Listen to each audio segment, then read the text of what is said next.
दिल्ली के Lutyens zone में 28 तुगलक रेसेंट बंगले में कभी पूर्व केंद्रीय मंत्री और बीजेपी के नेता स्मृति ईरानी की नेम प्लेट लगी हुई थी।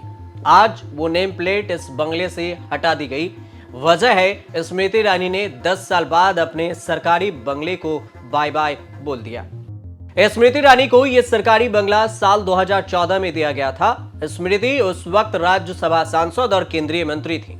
2019 में अमेठी से चुनाव जीतने के बाद एक सांसद और केंद्रीय मंत्री होने की वजह से यह बंगला उनके पास ही रहा। लेकिन 2024 के लोकसभा चुनाव में स्मृति ईरानी को सपा और कांग्रेस गठबंधन के उम्मीदवार केएल शर्मा के हाथों पर हार का सामना करना पड़ा और अमेठी में केएल शर्मा ने उन्हें करीब 1 लाख से ज्यादा वोटों से हरा दिया और जीत दर्ज की।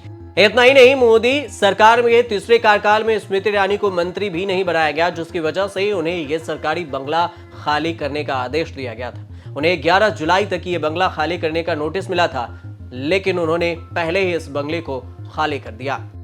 अब ये समझ लीजिए कि आखिर ये सरकारी बंगला खाली करने और करवाने की क्या कुछ कहानी है। बीते 5 जून को राष्ट्रपति द्वारा पुरानी लोकसभा भंग करने के बाद नई लोकसभा का गठन हुआ।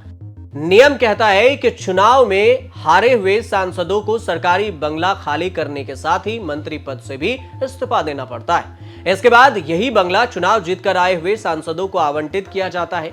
ऐसे में चुनाव हारने वाले स्मृति ईरानी समेत 17 नेताओं को अपना बंगला खाली करने के लिए नोटिस भेजा गया था।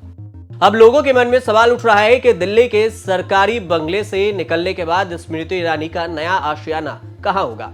तो आपको यह भी बता दें कि भले ही एक नेता के तौर पर पिछले 10 साल से स्मृति का ऑफिशियली पता 28 तुगलक क्रिसेंट बंगला रहा हो, लेकिन उनका मुंबई में भी एक आलीशान घर है जहां पर वे अपने परिवार के साथ रहती हैं। इतना ही नहीं, अभी कुछ वक्त पहले ही बीजेपी नेताओं ने अमेठी गौरीगंज तहसील के मवई गांव में भी घर बनाया, जिसका गृह प्रवेश लोकसभा चुनाव से ठीक पहले हुआ था। अब कयास लगाए जा रहे हैं कि हो सकता है स्मृति ईरानी अमेठी में फिर से पांव जमाने के लिए वहीं पर रहेंगे, क्योंकि चुनाव नतीजे आने के बाद जब स्मृति से सवाल पूछा गया था तो उन्होंने कहा था कि अमेठी के साथ उनका संबंध कभी टूटने वाला नहीं है। दीदी अमेठी और दीदी के रिश्ते का भविष्य क्या होगा? बहनों से भविष्य पूछते हो?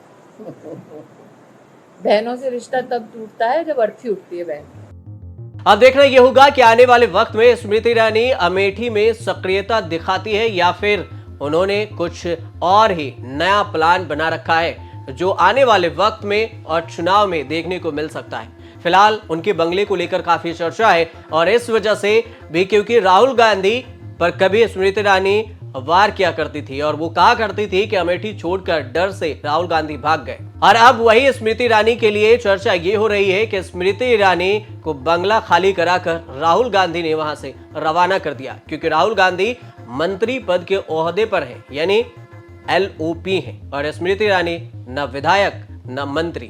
उनके पेंशन को भी लेकर और सैलरी को लेकर भी काफी चर्चा थी, लेकिन बंगले को लेकर अब काफी ज्यादा चर्चा है। फिलहाल अब देखते रहिए न्यूज़ तक।